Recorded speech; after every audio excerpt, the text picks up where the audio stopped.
विद्यार्थी मित्रांनो, युनिव्हर्सल फाउंडेशनच्या यूट्यूब चॅनलमध्ये तुमचं स्वागत आहे. तर मित्रांनो, आर्ट अँड कल्चर जे आता राज्यसेवेसाठी सुद्धा आलंय, जे आधी UPSC साठी होतं, तर त्याचा अभ्यास कसा करावा.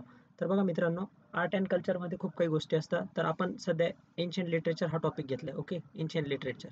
तर एन्शियंट लिटरेचरमध्ये बघा मित्रांनो, मी जे वन नोट फॉर्मॅटमध्ये बनवलेले आहे, तर त्याच्यानुसार तुम्हाला सांगतो की किती इझी पद्धतीने तुम्ही एन्शियंट लिटरेचरचा अभ्यास करू शकता. बघा, मेनली दोन टाईप पडतात मित्रांनो. पहिला टाईप आहे तुमचा नॉर्थ इंडियन आणि दुसरा टाईप आहे मित्रांनो इकडे south Indian. Okay, south okay. तर बघा हे दोन मेन सब टॉपिक आहे त्याच्यानंतर बघा मित्रांनो, इंडियन लिटरेचरमध्ये कोणकोणते टॉपिक पडतात ते बघा. एक तुमचा कोणता आहे, संस्कृत लिटरेचर आहे, त्याच्यानंतर बुद्ध लिटरेचर आहे आणि नंतर तुमचं जैन लिटरेचर आहे. तर संस्कृत लिटरेचरमध्ये बघा मित्रांनो काय काय पडतात.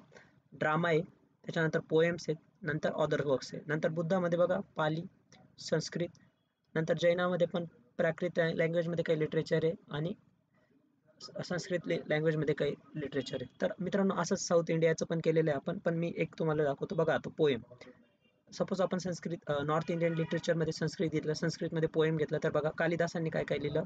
कुमार संभवा, नंतर रघुवंशा, नंतर मेघदूता, नंतर ऋतुम ऋतुमरा, नंतर हरिसेनाने बघा प्रयाग प्रशस्ती लिहिली, जयदेवाने गीता गोविंदा लिहिली, त्याच्यानंतर महाराष्ट्रीने किरट अर्जुना लिहिलंय आणि मेघूने शिशुपाल वध. तर हे असं लिहिलेलं आहे.